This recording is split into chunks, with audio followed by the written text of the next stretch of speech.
Hi everybody and welcome. Today I'm going to tell you how I can easily measure distance on the Google Maps.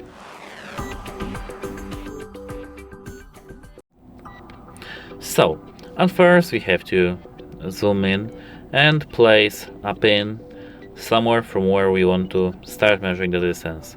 For example, here. Here, as you can see, we have the measure distance button and we have to tap this button. Now we can add some points to start measuring the distance. For example, here.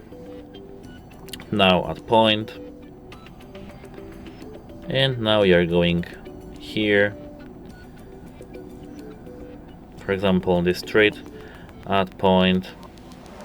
Now we are going here, add point. And as you can see, we can do a lot more. And that's how it works. That's it. Hope it helps you and goodbye.